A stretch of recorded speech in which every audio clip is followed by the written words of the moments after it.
Hello, ladies. Hello, ladies and gentlemen. Welcome to Hearts of Iron 4. We're here in 2023. And on from my first video that I know many of you have seen. It's currently, what are we doing? Where it's had a few views. We've had a lot of people saying that they found it very useful. So I've decided, you know what? It's time to do a part 2 where we're going to go into Poland. So coming over into your Hearts of Iron 4 game, this time rather than me playing through the whole thing again, we're going to start from the main menu here and in 1939. Again, I've turned all the DLC off. If you're unsure how to do that, do make sure that you check out the original tutorial that I've done.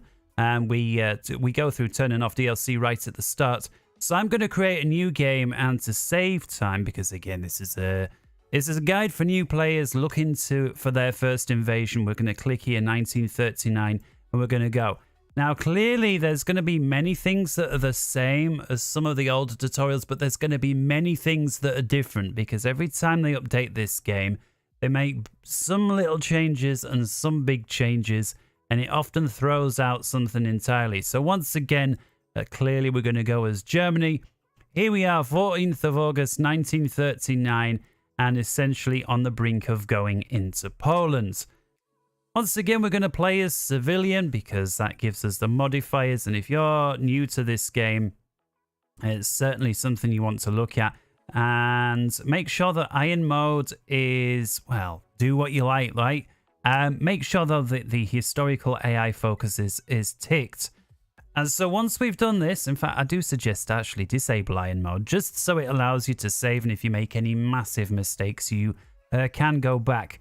All right, so we're going to go with those settings, and once more, and this is the last time I'm saying it, if you want more detail on it, check the existing Hearts of Iron 4 video that I've done. It's 3.5 hours long. It took me an age to make, and that's why so many people find it helpful, because there's so much stuff in there. I don't assume you know anything in that video. All right, let's take a look then. So 1939, let's go ahead and bring this one on in. And the other thing I'm going to do is just disable the music because who knows where the copyright police may lay. All right, German Reich, we've got a shed load of notifications. Like always, we start with the game paused before we unpause the game. Make sure that you deal with these notifications. Sorry about that crackling there in the background. Cat is running around some of my wires. I need to sort this out at some stage. Okay, so let's take a look again with the game still paused. Let's start with the researches. Now we've got 5 slots unlocked. Remember, we did get to that 5th slot in the other one. Let's take a look at what we can do then. And again, this is without any DLC.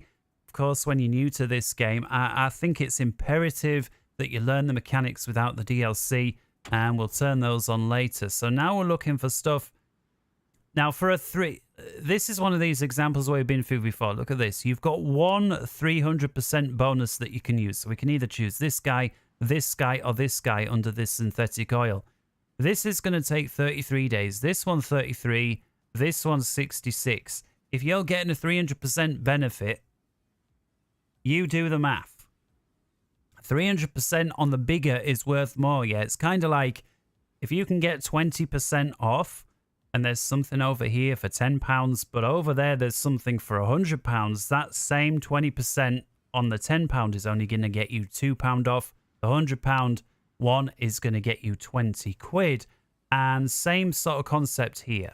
So we're going to make sure, and again, we're just getting these on the go because you do want to get these on the boil before we get into the war. So here, construction, and again, take a look at this, excavation. It gains more resources out of the land. So we'll tick these. Rubber, as Germany, you're going to be really short on rubber and oil, certainly in the early days of the war. So do you know what we're going to do? We're going to unlock just the industry side of things here. All right, we've got a whopping 1,200 political powers. Let's see what we can expend some of these on. So material, we've got the IG Farben guy already in that selected by default. What we got here, Heinrich, we've got Hess, We've got room for one political advisor. And again, this is the guy that I would normally go with. I'm just thinking, because we're already at war, and the Rudolf Hess guy, if you take a look, he gives us 15% political power as well. He kind of is similar to Martin Bormann. The only difference with Hess is, yeah, he helps a bit with heavy aircraft production, but he buggers off fairly soon on his fateful mission to the UK. I would have loved to have been in on that and found out what he had to say once he was picked up in Scotland. All right, so because of that, when this guy basically buggers off to England, that will be the time we'll get Bormann in. Until then, I'm thinking here we'll use this slot here. I'm going to get this, what's this, Walter Funk? War Industrialist. Take a look at that. It's going to increase the rate at which we can build military factories, dockyards, and fuel silos, less important. Now, fuel silos is one of the least built things. I think I've maybe done it once, but basically you've either got enough oil or you haven't. And sure, if you want to build fuel silos and try and save up oil for... Personally, I find it more efficient to build the thing that gets the oil out of the ground, or at least build a factory that you can trade for oil if you don't happen to have the oil on hand. In any case, let's get him there. Theorist, as before, we want Heinz. Somebody, kindly pointed out, I kept saying Guderian, but he was saying it's Guderian. Heinz Guderian. So I'll try and make an effort there. Heinz Guderian, thank you very much. And material designer, again, this is like for your weapons and your artillery. Weapons and equipment, artillery, or motorization. I think I'm going to go with the artillery, and that is because we've got three branches of artillery. We've got your anti-air, you've got your regular artillery, and then you've got your anti-tank guns. And so I think this is going to help us with three branches there on the focus tree. So we'll go with that guy. Aircraft designer, the Messerschmitt, and again, that's going to help with air attack for those, again, that were around long enough. All right, so coming down here, so we've got Gerd von Wunstedt down there as default. He's going to help with the division recovery rate, 8%. Probably the most pointless of the lot, in my opinion. We got Rommel here that we can unlock, which is going to help with the tanks. And, as Germany, that's kind of what they were good at, certainly early on. And then the other guy here, of course, the infantry attack guy. So we'll go with that. Again, we're looking to hopefully steamroll Poland. That leaves us with 250 political power. We've already got the extensive conscription laws active here, and that's going to give us a huge base of population to recruit from. As you can see, we've currently got 2.5 million people basically ready and willing and able to join the military as soon as we ask for them. And of course, we're going to ask for them by recruiting more guys and or replacing existing fallen comrades. So I don't see any reason to change this law yet. Clearly, at some point, if you start running a little low of people, you may wish to move over to service by requirement. As you can see, sure, it adds a few, instead of 5, you get 10% of the population that's available for recruitment. But, look there on the penalty side of things, it's going to slow everything down at home. And that obviously makes sense, right? You take more guys from that are happy working at home in some kind of factory over to the front line. The factory is going to work slightly less well. And let's not get into the whole... let's leave that one. Yeah, don't go there. All right, so we got Chief of the Navy and Air Force. As you see with these 250, I'm thinking, let's have a look here. Limited exports. This is my favorite one to roll with when we're at war, okay?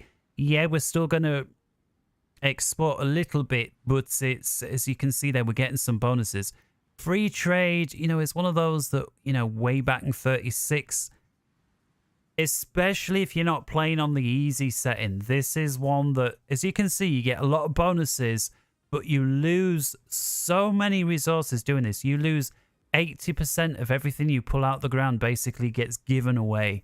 In exchange for those advantages. Now, don't get me wrong, having the ability to build stuff 15% quicker and research 10% quicker early on in the game, that is massive. Later on, obviously, to lose 80% of your resources, not so good. And so, yeah, I don't think there's really very much that, if anything, that we need to change here. So we'll look here, Chief of the Navy. I like this guy, again, like I said before, this guy here costs 200 points, but if we take a look at the advantages, yeah, he gives a huge plus onto the convoy rating, but that's basically it, aside from your naval experience. Whereas this guy gives a range of bonuses, including screen attack and defense. In other words, if you want to hang on to anything that isn't a sub, I would suggest going with this guy. Clearly, Germany not known for the naval presence aside from the sub in World War II. In fact, a bit of a disaster with its navy, but let's see if we can at least hang on to something. And then last but not least, Air Force guy. I would like to put Goering in, and again, that's because of the air superiority buff we get there, 10%. If we look at some of these other guys, we get air experience with this guy, a reduction in bad weather penalties there for this guy. The reason we can't hire him, yeah, we've got enough political power, but take a look at this. We're lacking on command power, and currently we're down to 10. Command power, as we see there, rolls in on a regular basis. We've allocated a lot of it, so the amount it's going to come in is not as quick, but once we unpause, we'll see that start to build up again. Think of this, that your political power is basically to do stuff with government, changing laws. Your command power is more to do with when it comes to military. Assigning new traits to your generals, promoting generals to field marshals, all that kind of stuff. You need the command power. But think of it more like how much you can interfere with the military versus how much you can interfere with government. Clearly, interfering with government bleeds into interfering with military. For example, your recruitable populations and so forth. All right, we've got 3 Civ factories, and if we take a look, it looks like we've got a lot at the minute. Currently, we're owning 72. Looks like we're using 16 of them, and if we take a look down there, that's for consumer goods. And so again, the people there, they need to live, they need to eat, you know, they need clothing, they need stuff, and those factories, those 16, are basically seeing to your population. However, it would appear that we own 72 at this stage, and so that's a lot of factories that we can use to build stuff. Now, early on, you build more factories, but at this stage, before we rush into that, it's worth checking out what we have. So, for example, if we click on the radar stations here, you can see we've got a couple of radar bases over here, but that's kind of it. Now, England is going to take a dislike to us rolling Poland. Why? Because the UK guarantee the independence of Poland, as in you know, the real world, as in, you know, the historical, right? In other words, everybody was clear of the fact, hey, if you go in there, then that's it. The game is on. Because we know that's the case, and you can verify this whether you're up on your history or not. Poland, if we right-click on the guy, here we can see the independence of Poland is guaranteed by the UK. In fact, the independence of Poland is also guaranteed by France there, we see. So what that means is, if we go steamrolling in here, not only are we against the UK, we're also against France. And so the game really is on. Now, France here, and where France borders Germany, that's the infamous Maginot Line. Make sure you've got guys here. Now, the French basically turned this into an impenetrable wall with all their guys and tunnels, forts built into the sides and mountains. Of course, we've got this river here, this very difficult terrain. The French spent years and an inordinate amount of money and manpower building this line in the run-up to World War II, almost as if they knew it was coming, right? And so, as Germany, the last thing you want to do is try and punch through this line. The second, or even worse, leave this line undefended. Because again, if we go into Poland, and we've got no guys here, these French guys that you see that are basically there to defend, they ain't going to defend. They're going to just walk right in through the back door. So make sure, and again, we got some guys here. Now, we don't yet have any divisions set up. We'll take a look at doing that in a minute. But for now, these 3 Civ factories, back to your radar situation. You can see our current radar technology is on a level 2. And you can see these here, level 1. Most of the country is not at all covered in radar bases. And if we come over to our research, let me just show you here you can see down the left-hand side, we've got the unlock there, the radios, and then here's radar level 1. Here's radar level 2, although to be funny about it, the radar 1 doesn't have a number. The radar level 2 has got a number 1. They like to be confusing, don't they? So I guess this is... Either way, you can see why it's limited to level 2. Radars are useful in that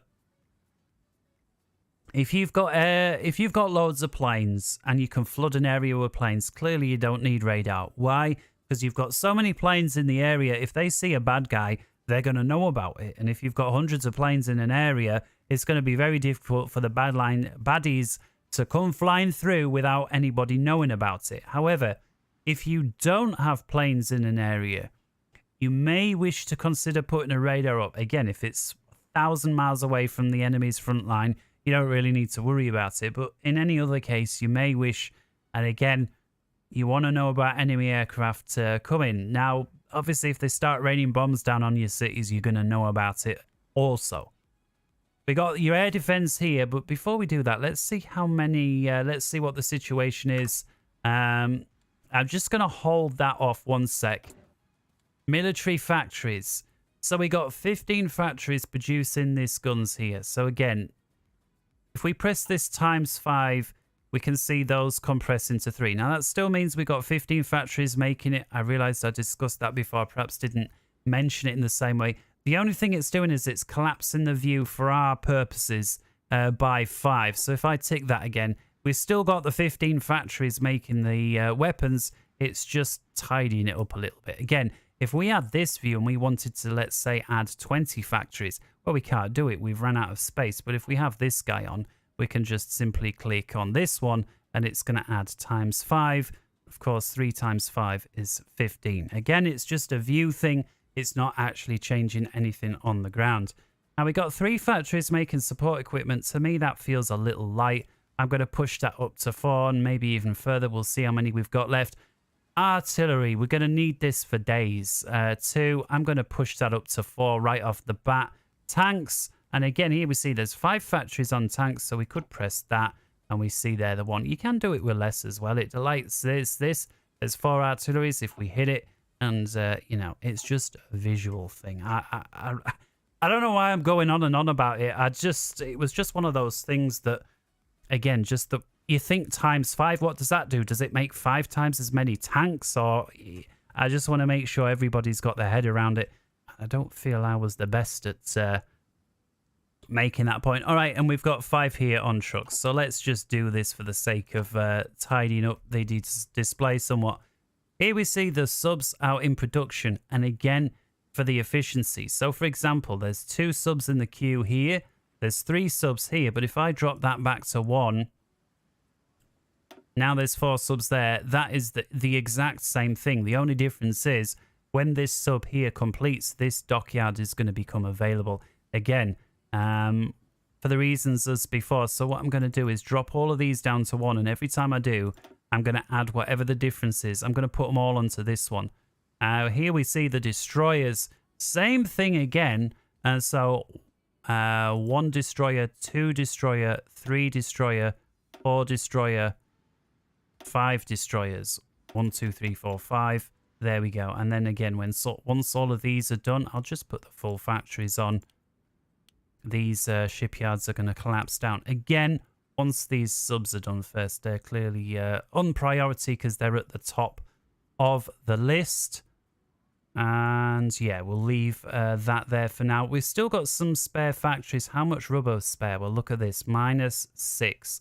I think a quick way to get to the trade screen, yes it was to click on the deficit there. We'll have to see the Dutch East Indies. We'll have to see if they continue trading with us once we roll into Poland. But for now, let's trade the use of 1 factory for 8 pieces of rubber. And yeah, we'll make use of that. Now take a look at this. We're trading with Sweden, a factory for 8 pieces of tungsten. And we've actually got 8 spare. So this is the worst waste of a factory you could ever do. Again, it's not like the tungsten piles up on a pile somewhere that you can use tomorrow. It's disappearing into the ether. So I think what I'm going to do is just right off the bat set that to 0. All right, next, we've still got more factories to spare. We know we're going to get an additional 2 rubber because we've asked for 8. We see we've got a deficit of 6. And so once we get those additional 8, we're going to have 2 rubber spare. I'm going to put both of those into the fighters, the BF-109s. We've currently got 4 factories. I'm going to put 2 more. That's 6. That's going to account for that rubber. Again, it doesn't matter how many of these other planes you build. If you can't maintain air superiority with your fighters, you're basically chucking your bombing type aircraft away for free, you know, because the enemy is just going to come and pick them out of the sky without much, if any, opposition. So think about that. Missing equipment. So a bit like before, we've got missing transport, missing naval bomber, missing heavy fighters. We're short on rubber. I'll tell you what, we'll queue those in at the bottom of the list. And so let's have a look. Transport plane. Naval. I know a lot of players don't bother with naval bombers, but if you take a look at the stat of a naval bomber when it comes to, well, attacking navy, let's have a look here. Naval attack is 15 if you look about halfway down that stats list. And then we'll come over to the close air support guy. Naval attack is 5. So the same plane, same sort of size, is 3 times better when it comes to attacking navy. Just the way I see things, Germany has got a shit navy aside from the U-boats. Your naval bombers are, in my experience, one of the few things that is going to prevent the British Royal Navy from completely steamrolling your own waters. So it's not something that I would completely neglect. And what was the other problem here? Oh, it was the heavy fighter. Now, again, we're playing here without DLC. On one of the newest DLCs, you get to completely customize the aircraft, but on the regular version here, you get the aircraft that you get. So the heavy fighter here we see is the BF-110. Typically not something that I would use. However, for the purposes of this tutorial, I do want to show it simply because we can see here the main advantage I find with a heavy fighter, and if you take a look at the range there, 1,300 kilometers versus your 109s, which if you look at the range, 700. So it can fly almost twice as far. Not really an issue when you're in Europe because there's that many airports, you'll be falling over airports. But certainly if you start eyeing up Russia, there are certain parts of it where you're so far away from an airport, sure you can build one, but again, there's only so much stuff you can build. And so having a longer range fighters does serve their purpose here and there. Clearly, we've got an even worse deficit on the rudder now. Rubber, adding these guys in. We'll have to see. This guy's going to cost 2 rubber, as we know, the transport plane. What about the heavy fighter? He just uses 1, same as the rest. Okie doke, so coming over here, modify government, we can unlock ship designer. Well, there's 2 options here. We've got the Atlantic Fleet designer. This is basically the way I see it. If you're later on and you're thinking about carriers, capital ships, in other words, you're thinking about crossing the Atlantic, certainly one to think about, but that ain't going to happen until the second half of the war at the earliest. And until then, this guy has simply got too many bonuses to pass up. We've got the various buffs there to the submarines, as well as your screens. Screens, again, are destroyers. They're the sort of medium-sized ships that are going to try and defend your larger, very much expensive capital ships like your battleships, your cruisers, etc. from being destroyed. They do a fairly good job at it, and if we buff their ability to do so by 10%, even more so. So we'll go with that. No national focus yet. Now, clearly, a lot of these are already going to be done if you're joining 39, whereas, you know, on the 36, you start at the top everywhere. Let's me just remind myself what we've got here. So we've got Rhineland, we've got Fate of Czechoslovakia. I guess here the reassert Eastern claims. So this is basically the excuse. If we look here, we're ready to go into Poland.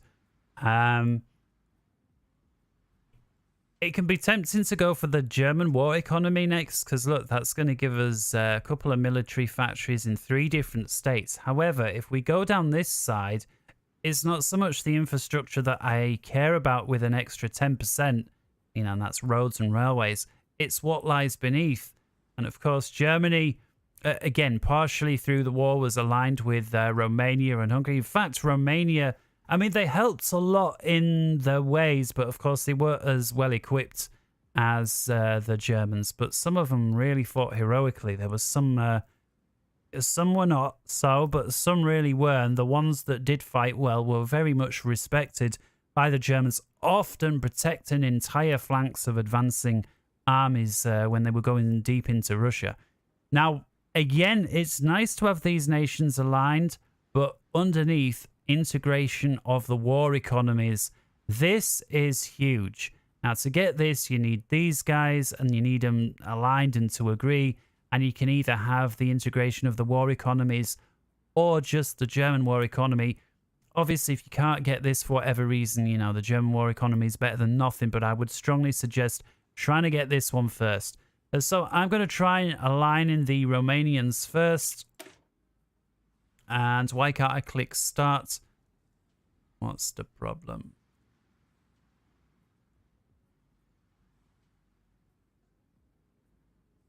Requires... I didn't even see the wood for the trees. Of course, yeah, the infrastructure, as I said. Okay, so again, so we can push down that tech tree. All right, no basic training, no divisions in basic training. Now, if we come and look to logistics, even though supposedly this has been running since 36, you can see we've basically got nothing in the bank. We've got like a handful of rifles and that's it. Even though we've got plenty of divisions everywhere, but they're all fully equipped mines, so it's not like there's nothing, it's just there's nothing spare. I'm going to hold off ever so slightly training these guys, because as soon as war breaks out, we're going to start and have some attrition. Once we see how that begins to unfold, I will certainly look at recruiting some more guys. Now, we've still got a couple of spare military facts, or maybe some more. Towed artillery, I want to certainly get some anti-air. This is huge, and I want to focus on this before I end the video, but for now let's just get that going, as well as one lot on anti-tank. And again, these are for your regular soldiers to cart about, but it enables them, you know, artillery is basically against other soldiers, as you can imagine. Anti-air, self-explanatory, as is the anti-tank. But if you have regular soldiers with one of these anti-tank guns, in this case the PaK-36, if soldier meets tank, it's not an entirely lost cause, providing, again, you give them some of these. And we've still got some spare. All right, let's look at assigning some of these divisions, and we'll see if we can go from there. So all of these guys in this area, all of these divisions, to me, it would make sense to put these under one command. If we take a look there, we've got what seems like 13 divisions overall. And so, as we've said before, with these guys selected, so again, just click drag in the area, making sure we don't get anybody from over there. I'm going to left click this portrait once. There's nobody there yet. We'll give them a commander. I'll take a look at this. We've got mostly infantry. We've got one panzer division. We've got one cavalry division. Cavalry is probably going to have a scout with it. Let's see if that is the case. Template, and yes, indeed, the recon. So that's going to give us at least a little bit of intel of what's going on. I think I'm going to give just this guy this division. Again, he's fairly good at attack. And again, your better generals, generally speaking, are always going to be at the top of the list. I want to reserve these three, Rommel, Manstein, and Guderian. Manstein. It's Manstein, but you know, I used to visit Hessen a lot. Those of you that live in Deutschland, Hessisch, will understand that the county there, it's quite heavy slang. These three are, you know, they're good on your panzer fronts and are trying to... At this stage of the war, you're not really going to have enough panzers to completely satisfy the entire lot, but I don't want to waste the generals. So again, I'm coming down, and so again, that's this guy there.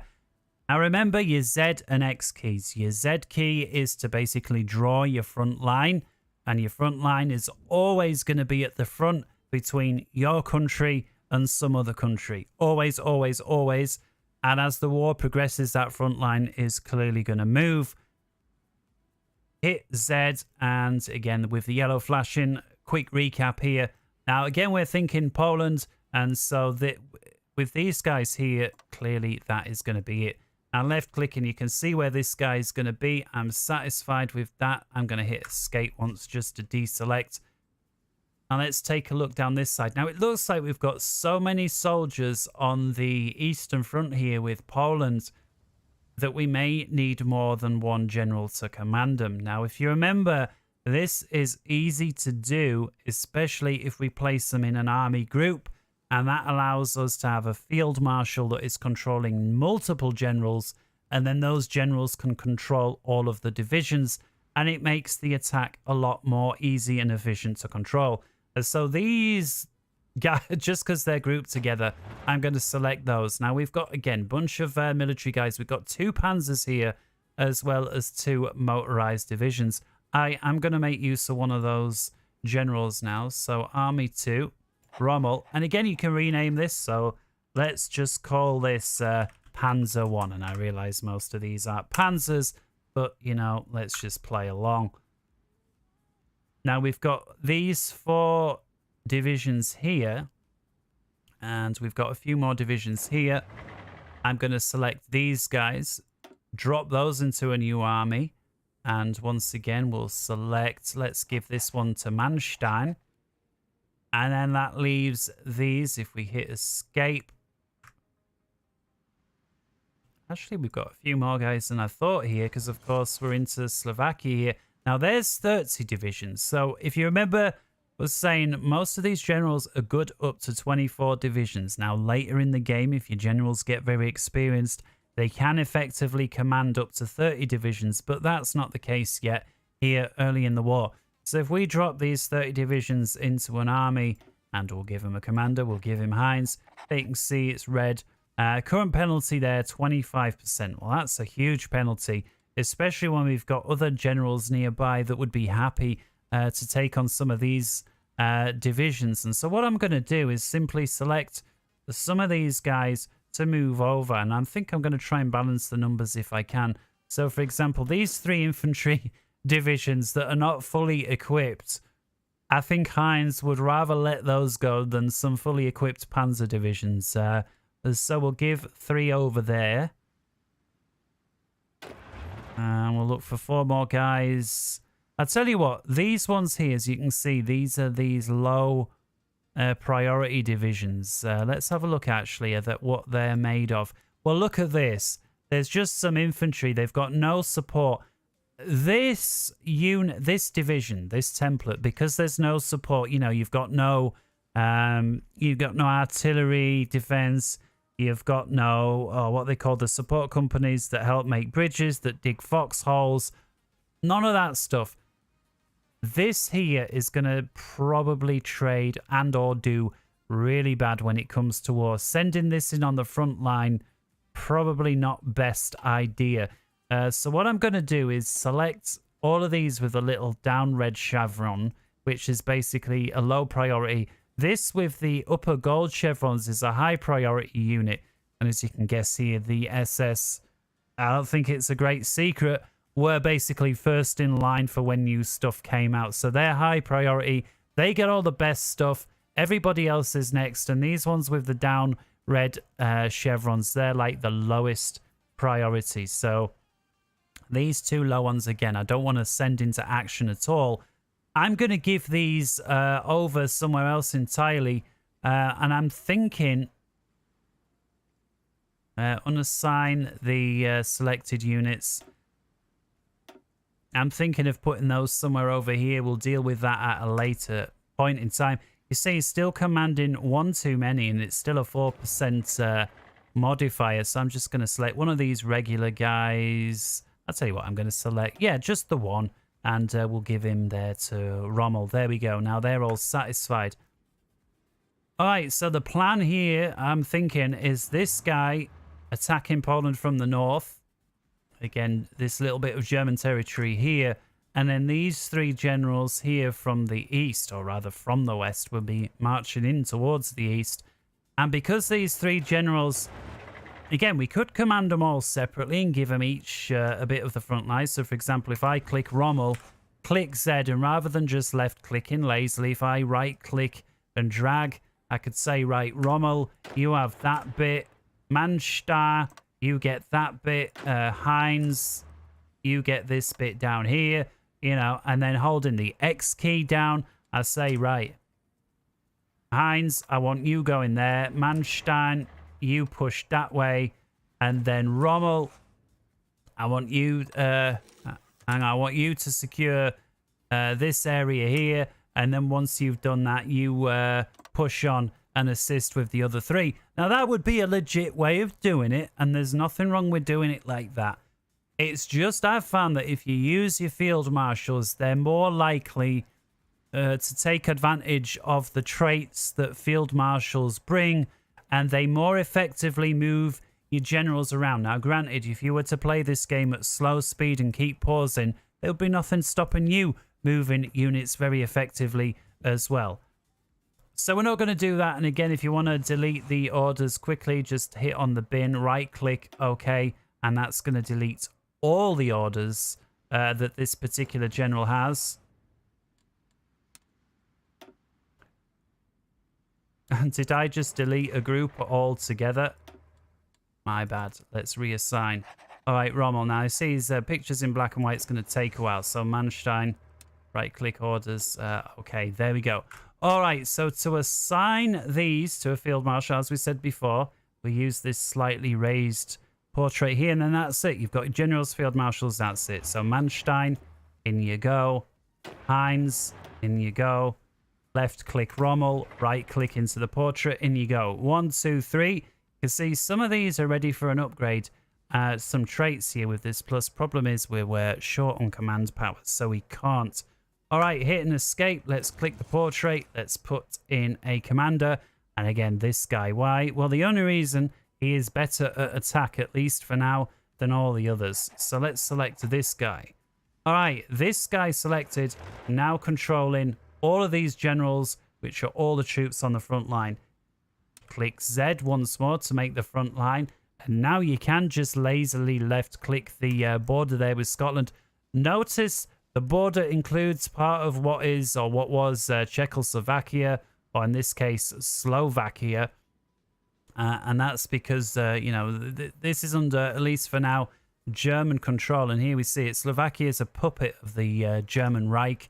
And so that enables you to, you know, not only go into their territory, but use it as a point to springboard off an attack. Now, with this field marshal selected, so let's select him again. We see here all his units and the front line drawn. If you don't have a front line, you can't command an attack, as long as you've got a front line. So I'm going to hit the X key. And initially, I'm going to try and go up to about there. Certainly want to get the capital. Just because this is near to my front line, I think that's a good first step. And then holding down the X key again, or just tapping the X key rather, let's make a second attack. And by the time we've progressed to this second area, Poland is going to have nothing left and they're going to capitulate. All right, let's hit escape then. So that's practice. Now, don't forget, this guy up here is not part of that attack, but we certainly don't want him to sit by idly. So I'm going to select him once, and I am going to give him a field marshal, even though I don't think anybody's going to be joining him immediately. Why would you give someone a field marshal even though they're just by themselves? And again, only do this if you've got field marshals to spare. And the answer is because it allows him to make use of these additional stats. Now I'm going to save Mödel down here. He's fairly good at defense. He's going to be taking care of everything else. So I'm going to get this Gerd von Rundstedt. And then attacking here. Now you can select your field marshal to do the attack, just like we did here. Or you can select your independent generals to do the attack. And we'll do that just to prove the point. So once again, with your front line already drawn here, this line here, we're going to select this guy. Now, to me, he's got these crappy infantry divisions as well. I think what I'm going to do with this guy is priority is to hook up there with Rommel on the other front and up to the river there, and just a small attack like that. And the reason I'm not giving him anything more ambitious is because he does have a lot of weaker units. He's only got one Panzer unit, and yeah, that's basically it. This may be one of those times where you wish to give a general a less aggressive order. And again, that is because so many of these templates are just basically going to lose you. You know, we're going to hemorrhage men. You know, if we click on one of these regular infantry units and template, you can see here we got the engineer and the support artillery. This here is far more likely to make progress. In fact, if we take a look at the stats, we can see here soft attack is 107, breakthrough is almost 50. And if we take a look at one of these crappier ones, in fact, we can look at them here side by side, we can see soft attack less than half, coming in at just shy of 40, and breakthrough also less than half at 20.7 versus just shy of 50. Defense as well, this one 300, this one 150. And if you take a look once again at the template, you can see it's almost, well, it's the same number of, what do they actually call these guys? I guess battalions or squadrons. Yeah, I'm not up on my army lingo, but these individual things, each one of these make up 1,000 men. So there's 9,000 men in each of these. The only difference is this one's also got these support companies here and here. Now these take up another 300 men, but it's the equipment and those 300 men that makes all the difference. And so if you're attacking or defending, you know, a line that's got an enemy that's means business, this here is going to be, you know, it's not just twice as good. It's more than twice as good if you think how many men this template is going to be hemorrhaging. There's somebody literally outside with a drill at 8 o'clock. All right. Free military factories. This here is basically letting us know we're ready for war. And that is, you know, basically we've got focus here on Poland. Insufficient resources. What's the problem? Well, looks like we're real shy on rubber. We'll see how bad that is once we unpause.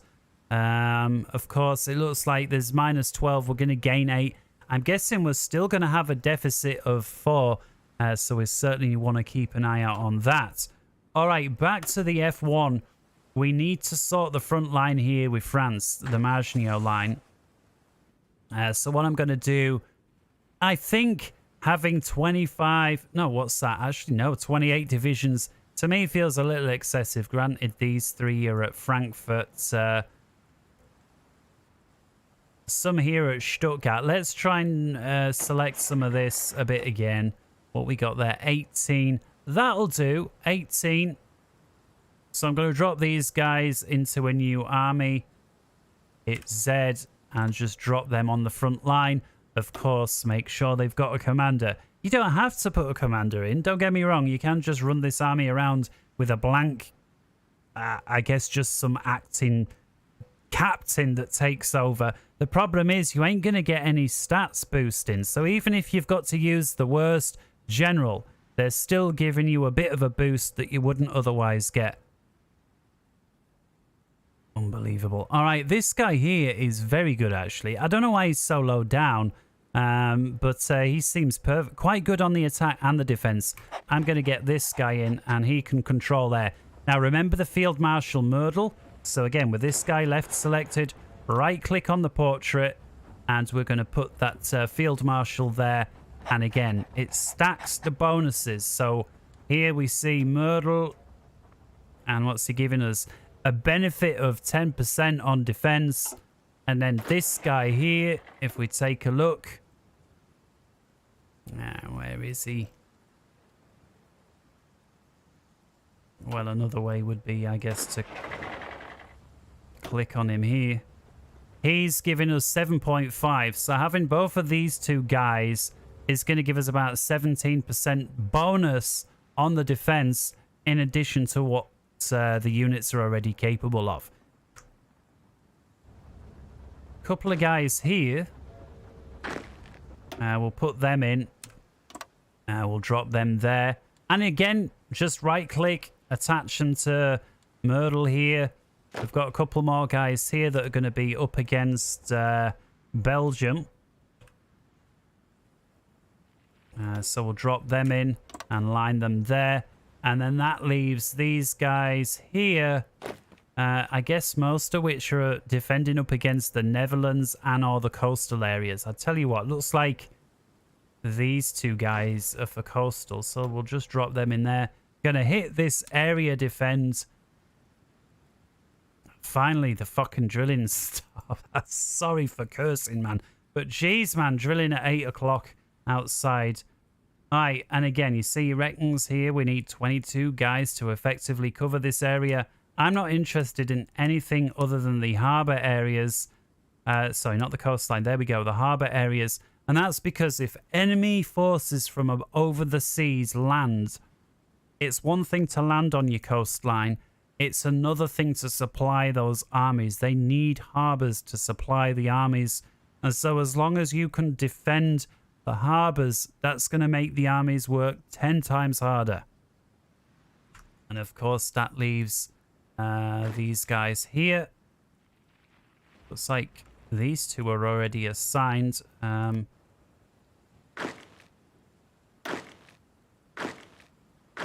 There we go. All right, selecting these guys.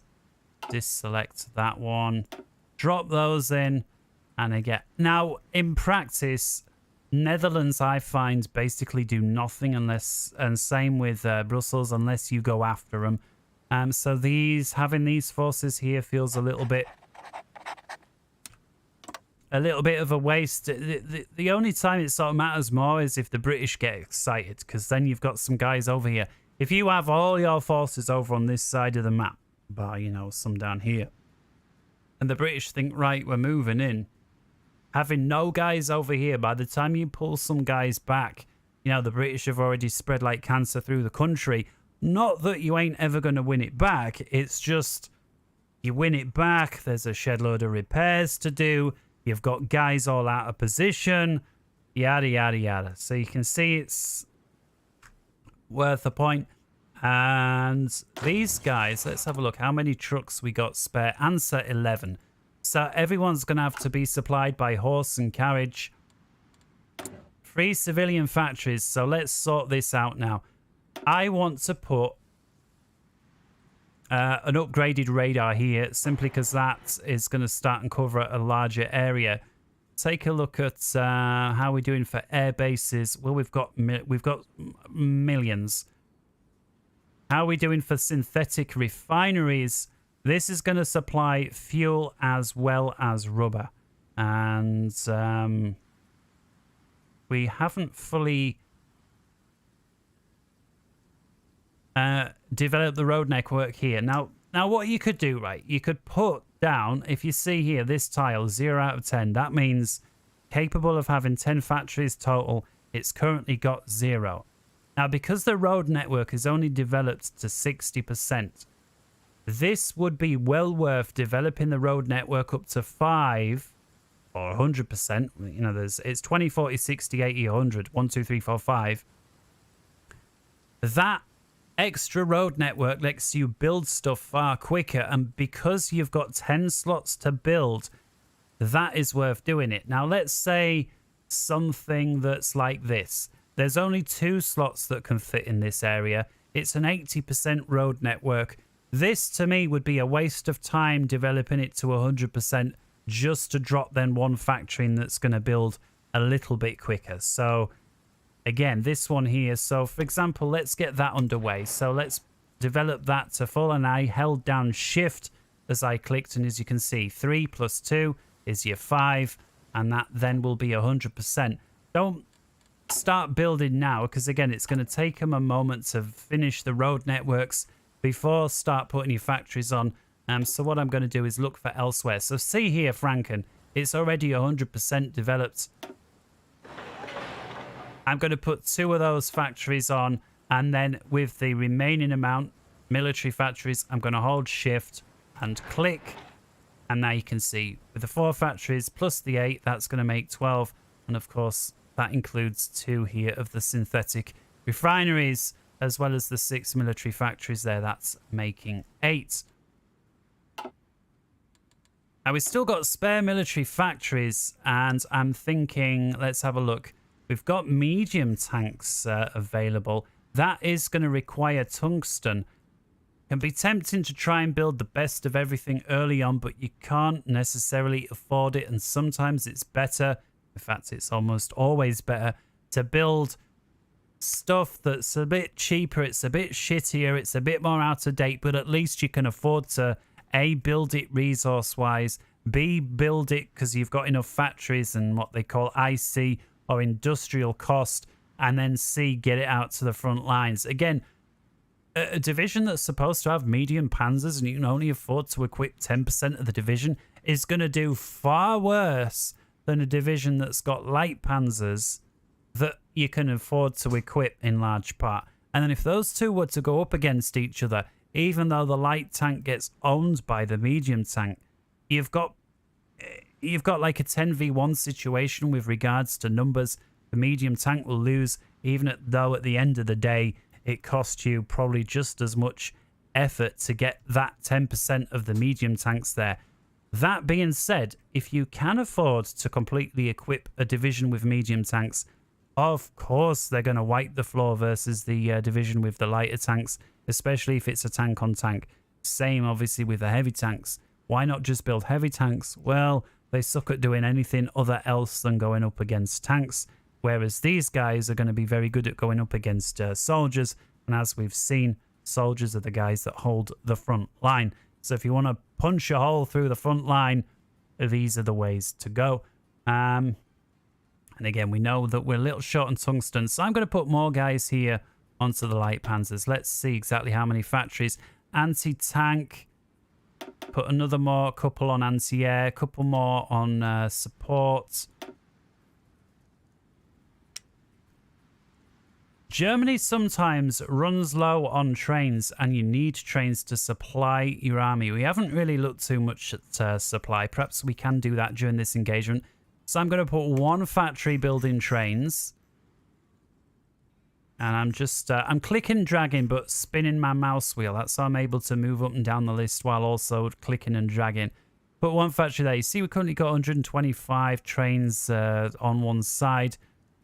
That is going to start dwindling, A, due to enemy bombings, and B, because as soon as we're at war, our divisions use more stuff. Makes sense. That stuff needs to be supplied.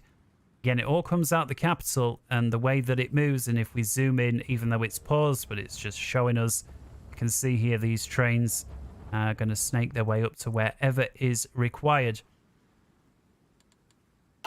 All right, a couple more unassigned divisions. Let's select those. We've got a parachute regiment here in Berlin. Let's give him the parachute guy. And I like to think that we've only really got one. Where is he? Is this guy I think it's this guy, the Kesselring guy. Maybe I'm mixing something up with the... Let's have a look. Karl Student. Can always replace him if it's not. Yeah, it's this guy, Karl Student, Commando, and here you see we've got the paratrooper upgrade. You can see it's going to cost 15 command power to do so. See, it's in red because we've only got 10. Having 240 hours of supply grace is very nice. So what that means is you can drop these guys in behind the line, and even if you can't get any supplies to them, 240 hours, those of you good at maths are going to say, that's 10 days. Yeah, 10 days without any supplies. These guys will do fine. After 10 days, well, it starts to get dicey. Either way, we'll leave him in command, even though it's just the 1 division. We'll try and get more to him. What else we got? We've got these 3 guys at Frankfurt. Now, I'm thinking these need to be on the front line. Now, look here. This field marshal is very happy with the prospects going into Poland. However, Horse Guy from up top here is happy, but less so. So these 3 divisions, I'm just going to right-click onto... I'm just going to call him Horse Guy because he had that template there with the horses. And that's going to bring these 3 divisions up. He'll reassign exactly where they want to go. What we got here... Same again at Stuttgart, and same again. I'm going to bring these up to Horskei. Once these divisions are in place, I'm going to try and pull these crappier divisions off the line. Who else we got? A few guys at Munich. You can see they're not fully supplied. They're currently at 70%. Regardless, I'm going to give these guys to Rommel, and that's going to boost him up to 20. What I am going to do from Rommel, I'm thinking of pulling these guys off, but if I disband these guys, they're actually going to give equipment to other people. I may think of doing that, but for now, tell you what, I'll pull these 3 guys off the line. And I guess for now, we'll give them up over here. Somewhere. Where are we here? There we go. That's the general where I want them. Now I want to assign more of these armies. Again, the defensive ones. So we've got this one here. He's already assigned. This one's assigned, even though there's no commander, and I don't see why there needs to be. If we come over here, same again, just 2 guys. We got these 2 guys here. They're defending the area. In fact, I feel that they need another, there we go, division or 2. There you go. Oh no, I was going to say, I'm sure we assigned these guys, but we did. Here we see why. We unassigned him. He's the weaker guy. Got anybody else? That guy. We've got some here at Dresden that are ready to go, including a couple of special ops here. These Mountaineer guys, the special forces. We'll give those to Manstein. And again, these 2 crappier ones will pull off Manstein. And I will put these over on this coastal guy as well. Speaking of which, let's give him a commander. Let's give all of these guys a commander. Some of these that I'm not expecting to get much action, I'm just putting some of the worse ones on. This one here, just because he's 2 at defense. What we got here? Again, up against here, just nothing really. The Steiner. This one, Luxembourg. Wilhelm. I'll assign these useless guys. You go with Wilhelm. I say useless. That's perhaps not quite right, but all right. That's everybody assigned. No, in training, we know that we've been over that. Outdated equipment in production. Let's left click on that and have a look. The Hipper class. So what this means is we've unlocked a higher tech cruiser, and this one is still under production. Now, of course, we could cancel it, but if we take a look, it's like 90% complete, but it is just letting us know. Now, this is expected to roll off the docks December 39, so a few months away yet. If we do manage to free up a few dockyards, would be nice to put those on this guy. Notice your smaller ships, including subs, you can have up to 10 dockyards working on a single ship. When it comes to your capital ships, you can only have up to 5. Might seem backwards, but they did used to have the ability to have 10 dockyards working on these capital ships. It was a bit silly, though, because you could just crank out huge amounts of these capital ships in an unrealistic fashion later on. All right, 3 military factories, and I'm thinking, well, look at this. We're short on fighters. We're short on everything. I'm going to put these more into fighters. I realize it's going to cost us rubber. Let's just crack on with it now. And again, the times 5 just to clear that up. Put another one there. And finally, we've used all of our spare military factories there. We can see there rubber's going to be 18, so I am going to put another trade ship right off the bat there. Now, one of the DLCs, I forget exactly which one it is. When you select the Navy option here, which is F2, or just by clicking on the Navy symbol here, you can actually block off your navies. So what you can do is you can say, select this area here, and you can tell your Navy, don't go there.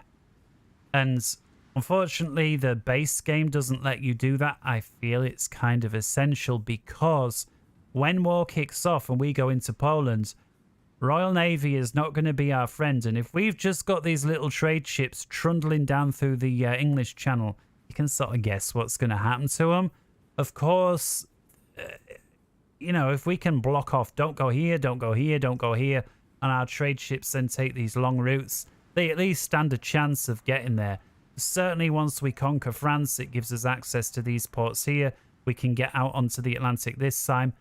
This side, that is a huge advantage. And of course, that's why Germany littered the west coast of France with U-boat bases in the war. And yeah, obvious why. The channel here, yeah, it's going to be a problem. There's not much we can do about it. And again, we just don't have the oomph to contend. Now, one last thing before we unpause and get to action. Actually, let's get the Navy sorted. And well, it is the Navy, is get your Navy in place, if possible, before the war, all right? So don't click to start war, and then when it starts, think, oh, I've got some ships here, let's move them out. Move them out first, then start the war. That way, when the action starts, it can start, and you can try and get a little bit of a jump on the enemy. So again, we got these two, what you call groups of Navy ships. You've got your army units or your army divisions. You've got your Air Force squadrons. What do you call it? Are they flotillas? I think they're flotillas. All right, so this guy here, this first one, the first flotilla, let's call it the Kriegsmarine, is your surface ships. You've got a ton of cruisers, destroyers, battleships, and so forth. And again, Eric Raider all day. Your second lot, submarines. There's only one guy for submarines, and it's this guy, Dönitz.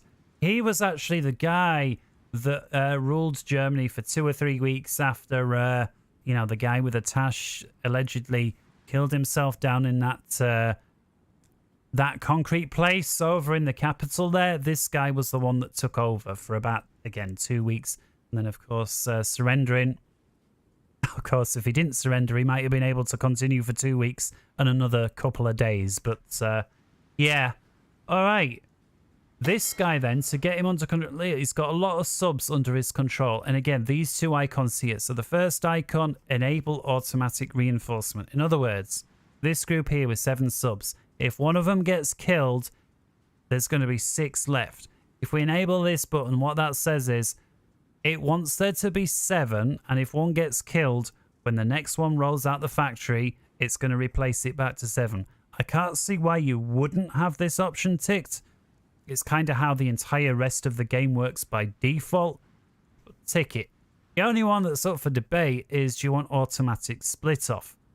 And that's, again, if a boat gets injured, does the whole pack come back for the repair, or does just the injured boat split off and go to repair at the nearest, you know, friendly base and then return? High value ships, it depends. Like, if you've got a whole bunch of ships and they're right next to your base, I don't see why you wouldn't have this enabled. If you've got subs that are operating ways out here, I don't know. Let's try it disabled at first. We've got a couple of options here. Repair priority, going to leave that high. In other words, I assume that means that as soon as they start taking damage, they've got a higher priority of wanting to say, hey, let's head back, get this sorted and fixed.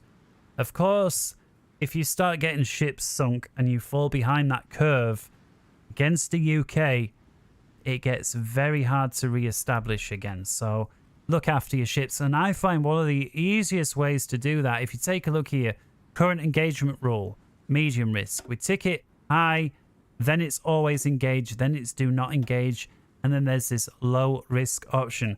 I find low risk is the way to go until you've really got hold of your Navy production and you're on top of it.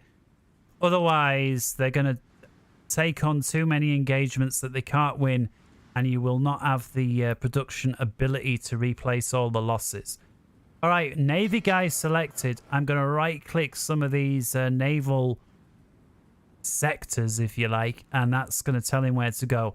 I'm not going to go right up to the coastline because you've got these fjords and arpeggios, if that's the way to say it, as well as shallow seas. Not to say you can't operate there, but the sub operates best in deep waters. Although in real life, I think shallow seas they operate best at, simply because they can lay on the seabed and evade the sonar. But let's not worry about that. This game says subs operate best in deep oceans. So I'm going to start here. Right click once. And then I'm going to click here. Right click. Then here. Then here. And then maybe here. And maybe not there. That'll do for now. And so what that's going to do is tell this guy you want him to use his units here, in this case, these subs, to cover this area. What job are they going to do? Well, they could patrol, but if we take a look over here, we've got convoy raiding. That is what subs do. So let's click on that. And this guy, if we unpause, I'm just going to unpause for a couple of hours.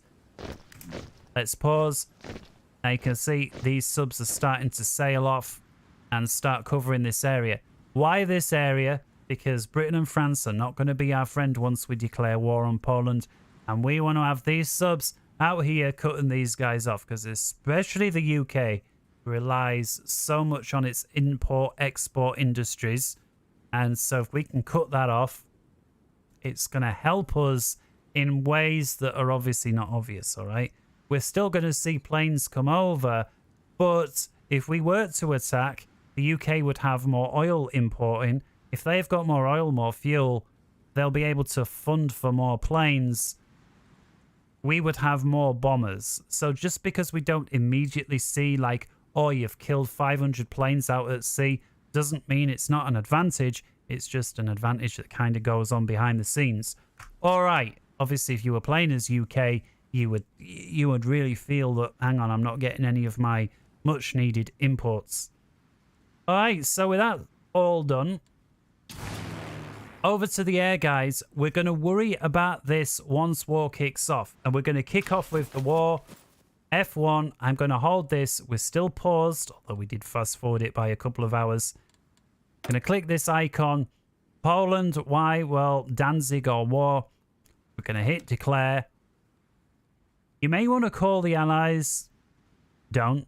We were certainly want to make use of that option later on.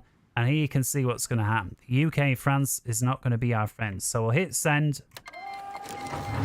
And there we go. Okie doke. Let's click this. Now you can see German opinion of Poland minus 100. Polish opinion of Germany minus 100. Makes sense. We're at war. We are not happy. Now this icon here, make sure whenever it's at war, this one to me is like red alert needs sorting. And what it means is you've got spare planes somewhere that are not being used. And when you're at war, if your plane isn't attacking something, it wants to be defending or scouting or providing air superiority, going after ships, combat air support, bombing logistics, all of that stuff, strategic bombing. And simply click on it once and you're going to cycle through basically everything that isn't doing anything. Now, thankfully, sure, you can spend ages saying, right, I want you to be attacking tanks and you do that here. All right, I want you to be, what's this, air superiority, so you do that here. I want you, together with Hartmann, that didn't join until 1942, you be on air superiority. I want you to go over here. Not the best way to do it, all right? Let's say Hartmann. First off, having a fighter race versus not is going to give you, again, these modifiers. In this case, it's going to boost the airspeed, the air attack, and so on. Make sure that you use these veterans to best ability, and you can partially do that by dropping them into, this is the way I would do it, a new theatre, even though it's in the same place, and then giving this theatre high replacement priority. And again, a plane is a plane, but a plane under the commander of a fighter ace versus just some regular Joe is going to be like a plane and a half in the right hands, right? And so it makes sense that your fighter aces commanding the squadrons should receive planes first before everybody else because they can make better use of them. All right. And instead, again, giving each one of these squadrons an individual order, what we're going to do is with the squadron selected, give it the task you want to do. Air superiority or interception. Well, we're going to give him air superiority. And then we're going to right click on one of these generals. And what's going to happen is this guy with his entire wing is going to work for one of the generals. The generals is automatically going to move these guys around to where he needs them. And they're going to supply him, in this case, with air superiority. And so it would make sense, seeing as we're going into Poland, that's where the action is. Let's give him to Manstein. So with the air wing here selected, right click onto Manstein. Now we'll forget about the fact that they're not trained and that they're only partially supplied. Now you can see Manstein has got 76 here fighters under his command with the 76 icon here, because there's 76 here. Once this is obviously fully supplied, it'll be 100 out of 100 and you'd see the same 100 there. Okay, and so with that done, what you want to do is select another one of these. This one here, well, he is combat air support.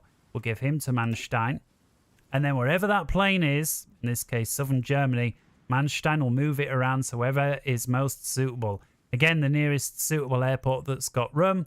And we've got these three guys, so I'm just going to real quickly do this. Select them, select air superiority, give them to a general. Of course, knock yourself out. You may say, no, I want to manually put all the aircraft here, or wherever you want.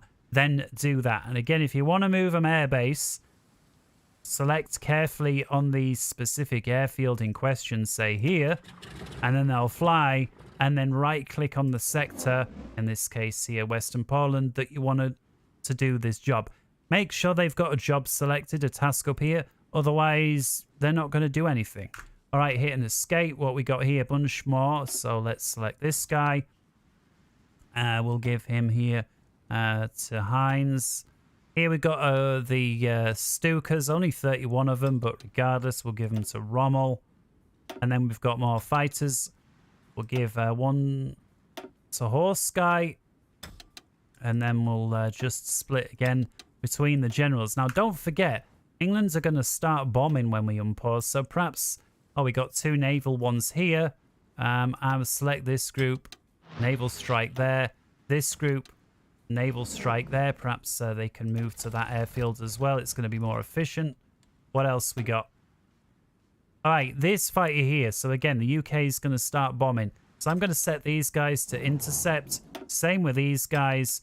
We'll move these over to Western Germany. Intercepts there. Any more here? These two guys are idle. These two tactical bombers. I'm going to give both of those to this guy here, simply because he's already got a lot and he's got 24 divisions. He's going to be effective. A shed load of people here. So these guys, Rommel, these Stukas we'll give to the first guy again. Here we've got antiquated fighters. Heavy fighters. Again, I'm just splitting them between these guys now. Here we've got another naval guy, so we'll make sure that they're out there. Some more aircraft. We've got transport, so they can stay in base. I'm going to have one fighter's wing manually doing air superiority just because it's the capital area. And then split these guys. This guy over to Horse Guy. Let's just select up here with tanks. And then one by what we got here. I'll tell you what, actually, when you start 1939, you get a shed load of aircraft that are quite difficult to produce by yourself. Really. Who else has not got a job? This guy. Oh, there.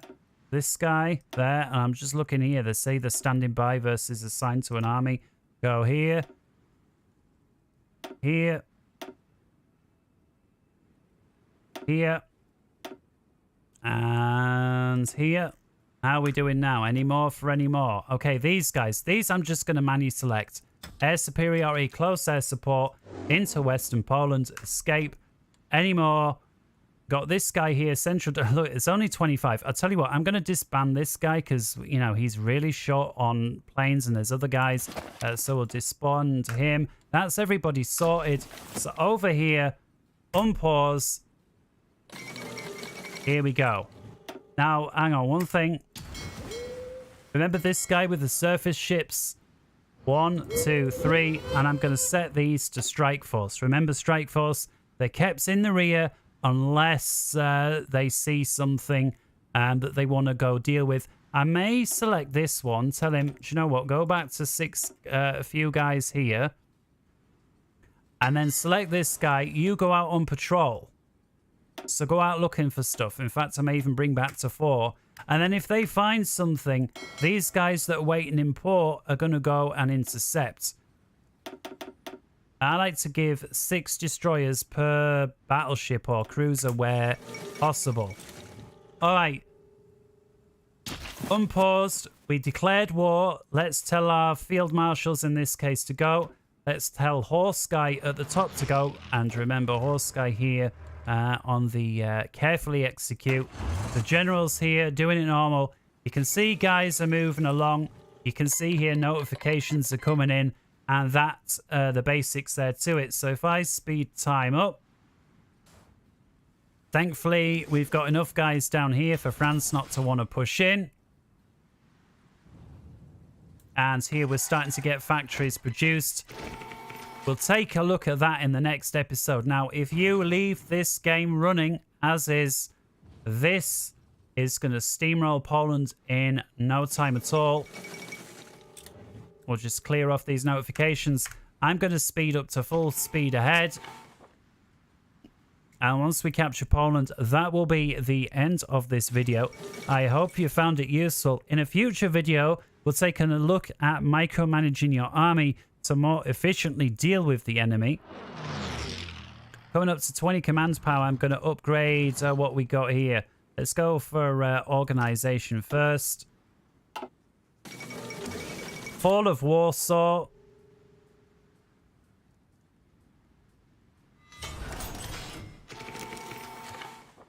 Let's tell Horse Guy to go at normal pace and tell this general to go super aggressive. And of course, that's not always a good way, but it's certainly going to help finish this off. We'll select this. We'll right click there to attack Danzig. And surely that's going to... And there we go. End of the one. I'm going to hit space to pause. That's going to be the end of the video. Make sure you join us again for the next time. Enjoy playing Hearts of Iron 4. Have a happy 2023. That's the last time I think I'm going to say it. Until